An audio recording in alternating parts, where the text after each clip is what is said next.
Hello. इस video में आज हम करेंगे फंडामेंटल राइट्स। ठीक है। फंडामेंटल राइट्स बहुत इंपॉर्टेंट पार्ट है। जब हम पॉलिटी पढ़ते हैं, कोई भी कंपटीशन के लिए, मतलब कोई भी कम्पिटिटिव एग्जाम हो, वनडे हो या फिर पीसीएस हो या यूपीएससी हो, ठीक है, या कोई और एग्जाम हो, फंडामेंटल राइट्स इंपॉर्टेंट है हमेशा से। ठीक है। पीवाईक्यू में बहुत सारे, मतलब पॉलिटी में सबसे मेजर पार्ट अगर पढ़ सकते हो तो वो फंडामेंटल राइट्स है। ठीक है। ये कौन से पार्ट में गिवन है? पार्ट 3 में। हमने पार्ट किए थे ना टोटल। इस टाइम तो 25 पार्ट्स है, लेकिन जब कॉन्स्टिट्यूशन आया था 1950 के टाइम पे, तब हमारे 22 पार्ट्स थे। ठीक है। उसमें से पार्ट 3 में हमें क्या गिवन है? Fundamental rights. ठीक है। देखो, एनश्राइंड इन पार्ट 3। ठीक है। पार्ट 3 में हमें फंडामेंटल राइट्स गिवन है। आर्टिकल 12 टू 35, 12 से लेके 35 तक। ठीक है। टोटल 6 फंडामेंटल राइट्स हैं। अलग अलग पढ़ोगे। ठीक है। 14 से 18 तक अलग, 19 से 21 तक अलग, फिर 22 और 23 एक। ठीक है। ऐसे कर करके 6 फंडामेंटल राइट्स पढ़ोगे। Inspiration borrow from USA. Fundamental rights कहाँ से बोरो किए हैं? जब हमने बोरिंग फीचर की थी कॉन्स्टिट्यूशन की, उसमें भी किया था कि जो फंडामेंटल राइट्स है वो हमने यूएसए से बोरो किए हैं। कहाँ से? अमेरिका। ठीक है। पार्ट थ्री को क्या बोलते हैं? Magna Carta of India. In fundamentals को ही, जो ये फंडामेंटल राइट है, इन्हीं को मैग्ना कार्टा ऑफ इंडिया बोलते हैं। ठीक है। मेन इंपॉर्टेंट जो चीज है ना, जो एक सिटीजन के लिए बहुत बहुत बहुत जरूरी है, ठीक है, वो फंडामेंटल राइट्स है। इसी को मैग्ना कार्टा बोलते हैं। ठीक है। Magna Carta of India, more elaborated than any other country. किसी और कंट्री का अगर फंडामेंटल राइट्स देखोगे तो वो इतने एलोबरेटेड, इतने मतलब इतने अच्छी तरह से उनको समझाया नहीं गया है, इतने डीप में जाके। ठीक है। लेकिन इंडिया का जो कॉन्स्टिट्यूशन के अंदर फंडामेंटल राइट्स है, वो बहुत ज्यादा एलोबरेटेड है। ठीक है। Guaranteed by constitution to all person without any discrimination. सारे लोगों को, हमारे जो सिटीजन्स हैं इंडिया के, उन सबको ये दिए गए हैं, गारंटेड हैं, बिना किसी डिस्क्रिमिनेशन के। ये भी एक आर्टिकल आता है, आर्टिकल 15, कि कोई डिस्क्रिमिनेशन नहीं होगा। ठीक है। तो जो फंडामेंटल राइट्स है वो भी बिना किसी डिस्क्रिमिनेशन के सबको दिए गए हैं। Protect liberties and freedom of the people. Fundamental rights करते क्या है? ये जो लोग हैं उसकी फ्रीडम और लिबर्टी को प्रोटेक्ट करते हैं, उनकी फ्रीडम को प्रोटेक्ट करते हैं। ठीक है। In original constitution there were 7 fundamental rights. 7 fundamental rights से जब कॉन्स्टिट्यूशन आया था, लेकिन बाद में जो राइट टू प्रॉपर्टी है उसको हटा दिया था। Right to property was deleted from fundamental rights by 44th constitutional amendment act. देखो, ये भी वन डे एग्जाम का एक वन लाइनर क्वेश्चन बन सकता है कि जो राइट टू प्रॉपर्टी है उसको कौन से अमेंडमेंट के टाइम हटाया था? 44th। ठीक है। 42nd जो कॉन्स्टिट्यूशनल अमेंडमेंट है उसको तो हम मिनी कॉन्स्टिट्यूशन बोलते हैं। बहुत सारे अमेंडमेंट हुए थे उस टाइम पे, मिनी कॉन्स्टिट्यूशन। ठीक है। और उससे 2 साल, दो मतलब दो, बीच में एक और 43 आया था कॉन्स्टिट्यूशनल अमेंडमेंट। उससे नेक्स्ट ही 44th। ठीक है। उसमें क्या हुआ? राइट टू प्रॉपर्टी को हटा दिया, डिलीट कर दिया। अब 7 थे, राइट टू प्रॉपर्टी को हटा दिया तो अब कितने बचे? 6। ठीक है। तो अब 6 फंडामेंटल राइट्स है। अच्छा, जो राइट टू प्रॉपर्टी है उसको फंडामेंटल राइट्स पार्ट 3 से तो हटा दिया, और कहाँ ऐड किया? It is made legal right under article 300A in part 12। इसको कॉन्स्टिट्यूशन से ही नहीं हटाया राइट टू प्रॉपर्टी को, सिर्फ पार्ट 3 फंडामेंटल राइट से हटाया है। ठीक है। और पार्ट 12 में 300A इसमें ऐड कर दिया। ठीक है। ये भी आ जाता है कि राइट टू प्रॉपर्टी कैसा राइट है, मतलब वो फंडामेंटल राइट नहीं है, सिर्फ लीगल राइट है अभी। ठीक है। लीगल राइट है, लेकिन कॉन्स्टिट्यूशनल राइट तो है ना, क्योंकि कॉन्स्टिट्यूशन में तो लिखा हुआ है ना। ठीक है। अभी देखो, फंडामेंटल राइट्स कहाँ से बोरो किया गया है? यूएसए से। टोटल कितने हैं? 6 हैं। और कहां से कहां तक है? 12 टू 35, 12 से 35 तक। ठीक है। पार्ट 3 को क्या बोलते हैं? Magna Carta of India. ठीक है। ये वन डे एग्जाम में वन लाइनर क्वेश्चन, ठीक है, कहीं भी पीवाईक्यू में आए हुए हैं। फीचर्स, अभी फीचर्स देखो, features of fundamental rights. Some of fundamental right are available only to citizens. कुछ फंडामेंटल राइट जो है वो केवल सिटीजंस को हैं और कुछ क्या है सिटीजन और फॉरनर दोनों को। ठीक है, ये हम करेंगे और ये इंपॉर्टेंट भी है कि कौन कौन से जो फंडामेंटल राइट्स हैं वो सिर्फ सिटीजंस के लिए हैं। इसमें आप याद करने के लिए कर सकते हो कि 15, 16, 29, 30। ठीक है, चार तो ये 15, 16, 29, 30 और एक 19 और बीच में ऐड कर दो। ये पांच जो है ये सिर्फ और सिर्फ सिटीजंस के लिए हैं। ठीक है, अच्छा कुछ जो है legal person like companies, company statutory bodies, इनको भी फंडामेंटल राइट्स गिवन है। तो जब फंडामेंटल राइट्स पढ़ोगे आगे जाके तो या तो वो इंडिविजुअल को दिए गए हैं, इंडिविजुअल को या फिर एक ग्रुप को। ठीक है, या तो इंडिविजुअल को या एक ग्रुप को। They are not absolute but qualified. मतलब कि एब्सोल्यूट ये नहीं है कि एक बार बोल दिया कि राइट टू फ्रीडम है तो कुछ भी बोल दो जाके। ठीक है, उन पर रेस्ट्रिक्शंस भी हैं, ये रेस्ट्रिक्शन के साथ ही हैं, रेस्ट्रिक्शंस भी लगाई हुई है कॉन्स्टिट्यूशन ने। अगर फ्रीडम दी है तो उस पर रेस्ट्रिक्शंस भी हैं। ठीक है, एब्सोल्यूट नहीं है। वन स्टेटमेंट बन सकती है कि जो फंडामेंटल राइट्स हैं वो एब्सोल्यूट है, नहीं बिल्कुल भी नहीं, वो एब्सोल्यूट नहीं है। उन पर चाहे तो गवर्नमेंट क्या कर सकती है, रेस्ट्रिक्शंस लगा सकती है। ठीक है, all of them available against action of the state, some of them against private individuals। देखो, जो फंडामेंटल राइट्स हैं हमें दे तो दिए, पर हमें मतलब हम मांगे किससे? ठीक है, कौन दे रहा है हमें? स्टेट दे रही है। ठीक है, और अगर वो स्टेट फंडामेंटल राइट ना दे तो हम कहाँ जा सकते हैं? जुडिशरी के पास जा सकते हैं। ठीक है, फंडामेंटल राइट्स जस्टिसेबल हैं। ठीक है, अगर नहीं मिल रहे हैं आपको राइट टू फ्रीडम, आप आर्टिकल उठाओ, जिस आर्टिकल के अंदर आपकी वायलेशन हो रहा है वो उठाओ, सीधा सुप्रीम कोर्ट के पास जाओ। ठीक है, यहाँ तो हाई कोर्ट के पास भी जाने की जरूरत नहीं है। फंडामेंटल राइट्स के लिए आप सीधा सुप्रीम कोर्ट जा सकते हो। ठीक है, all of them available against, state के एक्शन के अगेंस्ट अवेलेबल हैं और कुछ प्राइवेट इंडिविजुअल्स के लिए भी है। ठीक है, जैसे आर्टिकल 15 में। ठीक है, जैसे आप पब्लिक प्लेस को यूज करना है तो आप कर सकते हो, तो वो प्राइवेट इंडिविजुअल के लिए भी है। Some are negatives. देखो, कुछ फंडामेंटल राइट जो है वो नेगेटिव है और कुछ पॉजिटिव है। नेगेटिव कैसे हैं कि स्टेट पर लिमिट कर रहे हैं, स्टेट की पावर को वो लिमिट कर रहे हैं। ठीक है, और पॉजिटिव कैसे हैं कि वो सिटीजन्स को बहुत प्रिविलेज दे रहे हैं। ठीक है, पर्सन को प्रिविलेज दे रहे हैं। पॉजिटिव है जैसे कि गरीब को अगर हम आर्टिकल 14 पढ़ते हैं तो उसमें एक negative equal protection of law आता है। ठीक है, उसमें हम पढ़ते हैं कि इक्वल हैं लोग तो ही इक्वल ट्रीटमेंट हो, लेकिन रिच यहाँ है पुअर यहाँ है तो जरूरी नहीं है कि इनका इक्वल ही ट्रीट करें। इसको हम थोड़ी ज्यादा प्रेफरेंस भी दे सकते हैं क्योंकि इसको भी तो इक्वल लेके आना है। ठीक है, तो ये पॉजिटिव है कि सर्टेन प्रिविलेजेस जो है वो पर्सन को गिवन है, और नेगेटिव में मतलब कि स्टेट की पावर को लिमिट करते हैं। ठीक है, जस्टिसेबल वाला पॉइंट मैंने बताया कि आप सीधा सुप्रीम कोर्ट के पास जा सकते हो अगर आपका फंडामेंटल राइट वायलेट हो रहा है। We can go directly to the Supreme Court in case of their violation. ठीक है, सीधा सुप्रीम कोर्ट के पास जा सकते हैं। Next, they are not sacrosanct और परमानेंट। देखो, जो फंडामेंटल राइट्स हैं वो परमानेंट नहीं है। ठीक है, कि अभी लिख दिया तो लिख दिया, ये अनंत समय तक चलते रहेंगे, ऐसा नहीं है। ठीक है, अगर पार्लियामेंट चाहे, ठीक है, और सुप्रीम कोर्ट भी उसको अमेंड करने की उसको वैलिड कर दे कि ये बेसिक स्ट्रक्चर का पार्ट नहीं है, तो फिर वो जो राइट है वो छीना भी जा सकता है। ठीक है, सैक्रोसेंट या परमानेंट नहीं है। Parliament can curtail or repeal them, but only by a constitutional amendment act and not with ordinary act।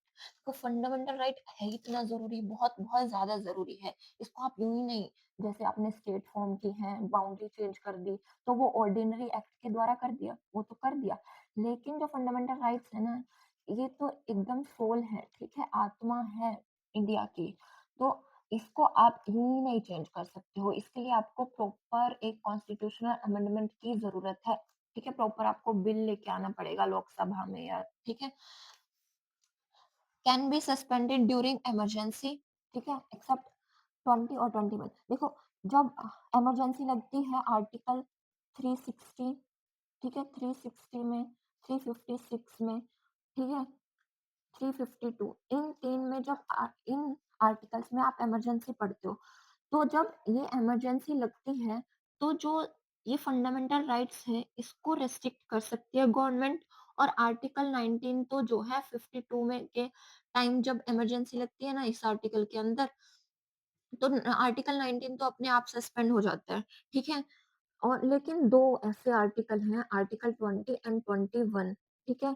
ये राइट टू लाइफ है, आर्टिकल 21 राइट टू लाइफ, ठीक है? और 20 में है मतलब कि इसमें प्रिवेंटिव डिटेंशन वाला है, ठीक है? मतलब आपको अगर अरेस्ट कर रहे हैं या फिर वारंट निकालना है तो आपको कोर्ट के पास जाने का अधिकार है, अपना वकील करने का अधिकार है, वो 20 में है और 21, ठीक है? ये दोनों सस्पेंड नहीं होते हैं इमरजेंसी के टाइम, कौन से 20 और 21। यहाँ पे ऐसा नहीं है कि 19-20 का फर्क नहीं, 19 को छोड़ दो, 20 और 21, ठीक है? 20 और 21 जो है ये सस्पेंड नहीं होते हैं। Scope of operation is limited by Article 31A, Article 31B and Article 31C। देखो ये तीनों आर्टिकल हैं डीपीएसपीज, ठीक है? मतलब डीपीएसपीज की बात करते हैं कि अगर कुछ हमें डीपीएसपी को वेलफेयर ऑफ पीपल देखने के लिए अगर हमें कोई लॉ लेके आना है तो हम लेके आ सकते हैं, ठीक है? उसमें हम उससे हम अगर ये फंडामेंटल राइट्स लिमिट करने पड़े तो हम कर सकते हैं, ठीक है?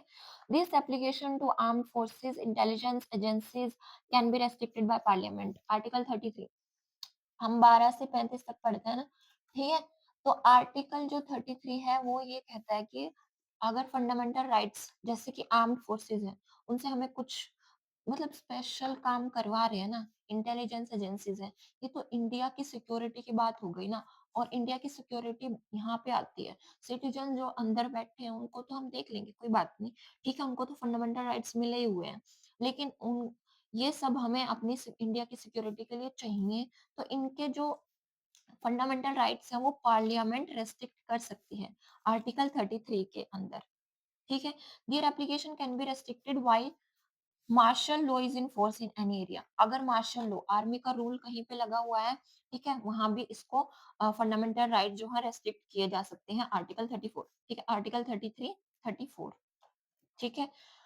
Most are directly enforceable while few of them can be enforced on the basis of the law made by the parliament। देखो इसमें से बहुत सारे फंडामेंटल राइट्स तो अपने आप ही हमें मिले हुए हैं, ठीक है? जैसे आर्टिकल 19, लेकिन कुछ एक आर्टिकल हैं जो डायरेक्टली नहीं मिले हैं तो उसके लिए पार्लियामेंट ने लॉ बनाया हुआ है, जैसे आर्टिकल 17 अनटचेबिलिटी को खत्म करने के लिए लॉ बनाया हुआ है, सिविल राइट्स वाला, ठीक है?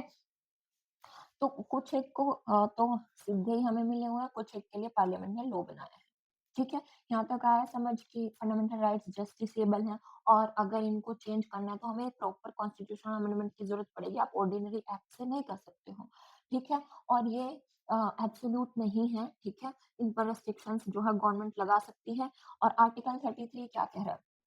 33 कह रहा है कि आर्म्ड फोर्सेस इंटेलिजेंस एजेंसीज हैं, ठीक है? इनके जो फंडामेंटल राइट्स हैं उनको रेस्ट्रिक्ट कर सकती है पार्लियामेंट, ठीक है?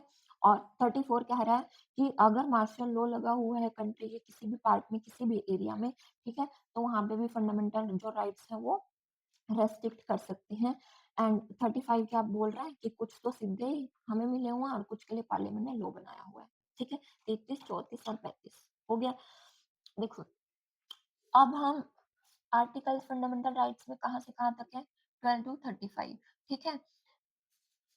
इसमें 12 और 13 में, ठीक है? 12 में तो स्टेट की डेफिनेशन है, ये हमने पढ़ा था ना कि जो है all of them available against action of the state, state के एक्शन के अगेंस्ट हमें अवेलेबल है, हमें मिले हुए हैं, ठीक है? तो ये स्टेट है कौन? ठीक है? स्टेट की परिभाषा आर्टिकल 12 में गिवन है, ठीक है? और आर्टिकल 13 में है वो लॉज, आर्टिकल 13 बोलता है कि वो लॉज जो फंडामेंटल राइट्स को रिस्ट्रिक्ट करता है, फंडामेंटल राइट्स के अगेंस्ट जाता है, वो वॉइड हो जाएंगे, ठीक है? आर्टिकल 12 और 13 देखो, पहले आर्टिकल 12 देखो। Article 12 gives definition of state, state की डेफिनेशन हमें देता है पार्ट थर्ड के लिए, ठीक है? ये क्या कहता है? State includes government and parliament of India, executive plus legislative organs of union government, मतलब कि जो सेंट्रल गवर्नमेंट है ना, यूनियन गवर्नमेंट, उसमें जो पार्लियामेंट है, ठीक है? वो और उसमें पार्लियामेंट में कौन-कौन आ जाता है? एग्जीक्यूटिव भी और लेजिस्लेटिव ऑर्गन्स भी। एग्जीक्यूटिव, लेजिस्लेटिव, ठीक है? यूनियन गवर्नमेंट की, सेंटर पे जो बैठती है। ठीक है? यहाँ पे देख लो जुडिशरी अभी ऐड नहीं हुई है, ठीक है? क्योंकि स्टेट में जुडिशरी ऐड तभी होगी जब वो एडमिनिस्ट्रेटिव वर्क कर रही है, ठीक है? एडमिनिस्ट्रेटिव बॉडी की तरह काम कर रही है तो जुडिशरी भी स्टेट की परिभाषा में आ जाएगी, ठीक है? Government and legislative same centre था ना, वैसे ही स्टेट लेवल पे हो रही है कि जो स्टेट लेजिस्लेटिव असेंबली है और एग्जीक्यूटिव्स हैं, ठीक है? वो भी स्टेट की परिभाषा में आते हैं, ठीक है? और थर्ड है ऑल लोकल अथॉरिटीज, सारी लोकल, देखो यहाँ पे सेंटर वाली गवर्नमेंट आ गई, ठीक है? और यहाँ पे स्टेट वाली गवर्नमेंट आ गई, centre plus state plus local, ठीक है? लोकल में पंचायत, म्युनिसिपैलिटीज, डिस्ट्रिक्ट बोर्ड आ जाते हैं, ट्रस्ट भी। ध्यान रखना ये सब आ रहा है, डिस्ट्रिक्ट बोर्ड भी, ट्रस्ट भी, ठीक है?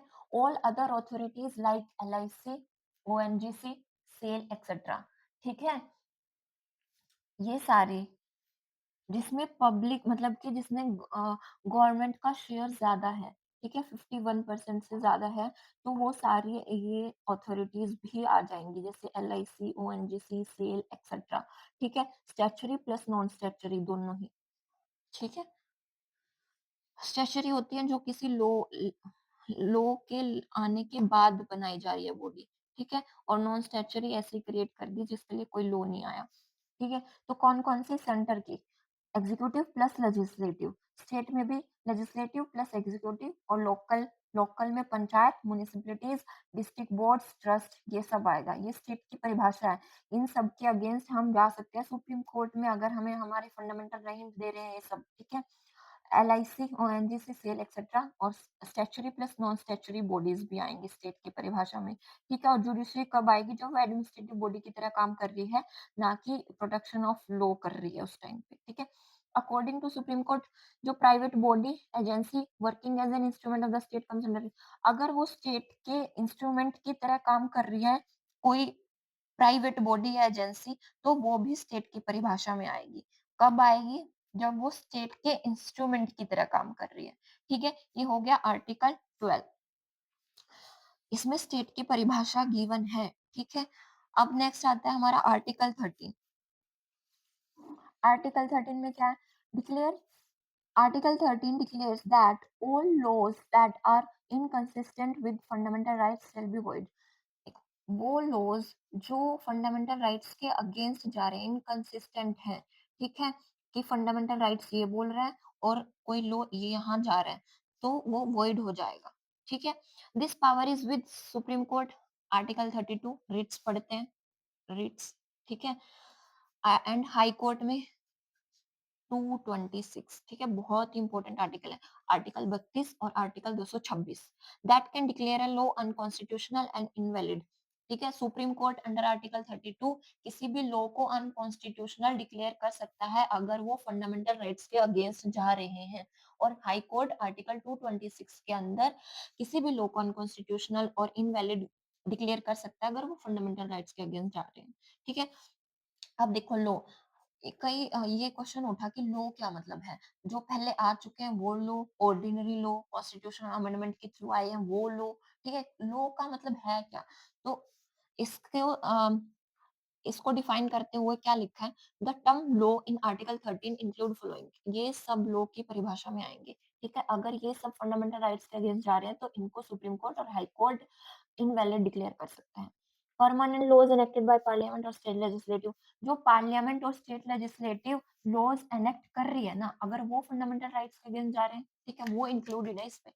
Temporary laws like ordinance issued by the president और स्टेट गवर्नर, जब पार्लियामेंट जो है नए काम कर रही होती है, जैसे लोकसभा सेंटर में और स्टेट लेजिस्लेटिव असेंबली स्टेट्स में, तो प्रेसिडेंट और गवर्नर जो है ऑर्डिनेंस इशू करते हैं, प्रेसिडेंट आर्टिकल 123 के अंदर, ठीक है? तो वो ऑर्डिनेंस भी अगर फंडामेंटल राइट्स के अगेंस्ट जा रहे हैं तो वो भी वॉइड हो जाएंगे, ठीक है? Statutory instrument like order, bylaw, rule, regulation, कोई स्टैट्यूटरी इंस्ट्रूमेंट है, कोई स्टैट्यूटरी लॉ लेके आया जा रहा है, ठीक है? Order, by law, rule and regulations, ये सब भी लॉ की परिभाषा में आते हैं, अगर ये भी फंडामेंटल राइट्स के अगेंस्ट जाएंगे तो इनवैलिड हो जाएंगे। Non legislative sources of law that is custom और यूसेज, मतलब कि जो लेजिस्लेटिव से नहीं निकल के आ रहा, वो कस्टम वगैरह हैं, ठीक है? तो ये भी लॉ की परिभाषा में आते हैं। अगर ये भी फंडामेंटल राइट्स के अगेंस्ट जा रहे हैं, तो ये भी इनवैलिड हो जाएँगे, ठीक है? Further article 13 also include any constitutional amendment act. इस पे केसेस हुए हैं कि कॉन्स्टिट्यूशनल अमेंडमेंट एक्ट्स को इस 13 के अंदर इंक्लूड किया गया है या नहीं। तो ठीक है, तो लास्ट में यही जो है निकल के आता है कि कॉन्स्टिट्यूशनल अमेंडमेंट एक्ट्स भी इंक्लूड है इस लॉ की परिभाषा में, ठीक है? If it violets a fundamental right that forms a part of basic structure of the constitution. Basic structure of the constitution को अगर ये अफेक्ट करते हैं, ठीक है, इनकंसिस्टेंट रहते हैं बेसिक स्ट्रक्चर ऑफ कॉन्स्टिट्यूशन के लिए, ठीक है, के साथ, तो ये भी सीएए भी लॉ की परिभाषा में आता है और ये भी इनवैलिड हो जाएगा, ठीक है। अब बेसिक स्ट्रक्चर ऑफ कॉन्स्टिट्यूशन क्या है? सुप्रीम कोर्ट 1973 में केशवानंद भारती केस में ये जो कॉन्सेप्ट है बेसिक स्ट्रक्चर ऑफ कॉन्स्टिट्यूशन का, इसको लेके आया था। मतलब बेसिक स्ट्रक्चर ऑफ कॉन्स्टिट्यूशन में जो कॉन्स्टिट्यूशन की बहुत इंपॉर्टेंट ज़रूरी चीज़ें हैं, उनको रखा गया है, जिनके बिना कॉन्स्टिट्यूशन का कोई मतलब नहीं है, ठीक है? तो अ, उसको चेंज करने के लिए लॉ लेके आती है लेजिस्लेचर, ठीक है? तो सुप्रीम कोर्ट उस पर अपना फैसला सुनाता है और अगर उसको लगता है कि ये अगेंस्ट जा रहा है फंडामेंटल राइट्स के, तो वो उनको इनवैलिड डिक्लेयर कर सकता है, ठीक है? Fundamental rights available only to citizens. देखो, आर्टिकल 12 हो गया स्टेट की परिभाषा। आर्टिकल 13 में उन लॉज की बात करी गई है जो कि फंडामेंटल राइट्स के अगेंस्ट जाते हैं, ठीक है? और ये पावर किसके पास है उन लॉज को इनवैलिड डिक्लेयर करने की? सुप्रीम कोर्ट के पास है आर्टिकल 32 में और हाई कोर्ट के पास है आर्टिकल 226 में, ठीक है? और लॉ में क्या-क्या इंक्लूड है? अगर ये क्वेश्चन आ जाता है कि कॉन्स्टिट्यूशनल अमेंडमेंट एक्ट इंक्लूड नहीं है आर्टिकल 13 की लॉ की परिभाषा में, तो वो गलत हो जाएगा क्योंकि अमेंडमेंट एक्ट्स भी इंक्लूड हैं और ये सब इंक्लूड है। पार्लियामेंट जो एक्ट लेके आ रही है, ऑर्डिनेंसेस जो प्रेसिडेंट और गवर्नर्स इश्यू कर रहे हैं, वो भी इंक्लूड है, ठीक है? और कोई ऑर्डर लेके आ रही है, स्टैट्यूटरी तरीके से लॉ लेके आ रहे हैं, तो वो भी इस लॉ की परिभाषा में शामिल है। और ऐसे ही कस्टम्स वगैरह, ठीक है, जो फंडामेंटल राइट्स के अगेंस्ट जाएँगे, तो सुप्रीम कोर्ट उनको इनवैलिड डिक्लेयर कर सकती है और कॉन्स्टिट्यूशनल अमेंडमेंट एक्ट, ठीक है? अब देखो, मैंने बताया था कि fundamental rights available only to citizens and not to foreigners. Fundamental rights जो सिर्फ़ और सिर्फ़ सिटीजन्स को अ, के लिए अवेलेबल हैं, उन पर फॉरेनर्स अपना हक नहीं जता सकते, सिर्फ़ सिटीजन्स के लिए हैं। वो है आर्टिकल 15, ठीक है? डिस्क्रिमिनेशन वाला है, प्रोहिबिशन, ठीक है, कि डिस्क्रिमिनेशन नहीं होगा on the basis of place of birth, caste, sex, ठीक है, इन सब के आधार पे। ये आर्टिकल 15, आर्टिकल 16 पब्लिक एम्प्लॉयमेंट की बात करता है। पब्लिक एम्प्लॉयमेंट, ये हम आगे पढ़ेंगे, ठीक है। पब्लिक एम्प्लॉयमेंट आर्टिकल 19 फ्रीडम की बात करता है। आर्टिकल 29 जो है माइनॉरिटीज़ होती है ना, जो कम संख्या में है, अल्पसंख्यक, ठीक है? उनकी लैंग्वेज स्क्रिप्ट को हमें प्रोटेक्ट करना है, उसकी बात करता है आर्टिकल 29, ठीक है? और आर्टिकल मतलब माइनॉरिटीज़ हम सिटीज़न्स की ही करेंगे ना, इंडिया की बात हो रही है, बताओ हम दूसरी कंट्री की माइनॉरिटीज़ को क्यों लेके आएँगे? यूँ ही बेफालतू में, पहले कॉन्स्टिट्यूशन इतना बड़ा है और बड़ा बना दो उसको, मतलब ज़रूरत ही क्या है बाहर की कंट्री की माइनॉरिटीज़ को प्रोटेक्ट करने की, ठीक है? ये तो सिर्फ़ अपनी कंट्री की माइनॉरिटी को प्रोटेक्ट करेंगे ना। ऐसे ही सेम यहाँ पे right of minorities to establish educational institutions. Article 30 में जो माइनॉरिटीज अपने एजुकेशनल इंस्टीट्यूशन एस्टेब्लिश करती है, तो उनको प्रोटेक्शन दी गई आर्टिकल 30 में। तो ये भी हम अपनी इंडिया की करेंगे ना, सिटीजन्स की करेंगे, बाहर क्यों जाएंगे? ठीक है, डिस्क्रिमिनेशन भी हम इंडिया के लोगों के अंदर ही देखेंगे ना कि डिस्क्रिमिनेशन ना हो। पब्लिक एम्प्लॉयमेंट बाहर वालों को बताओ क्यों देंगे? ठीक है, पब्लिक एम्प्लॉयमेंट घर वालों को तो मिल नहीं रही है, फ्रीडम भी, ठीक है? तो ये कैसे याद रखना है? 15, 16, 29, 30, बीच में 19 भी ऐड हो जाएगा, ठीक है? ये सिर्फ़ सिटीज़न्स को अवेलेबल है।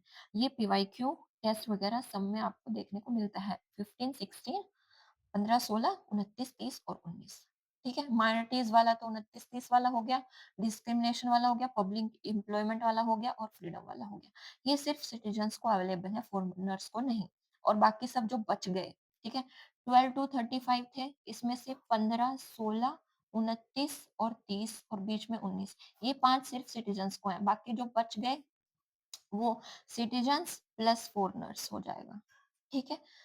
हो गया फंडामेंटल राइट्स, देख लिया मैग्ना कार्टा है पार्ट 3 में 12 से 35 तक जस्टिसेबल है, ठीक है? इंडिविजुअल को मिले हुए हैं, ग्रुप्स को मिले हुए हैं, कंपनीज वगैरह, ठीक है?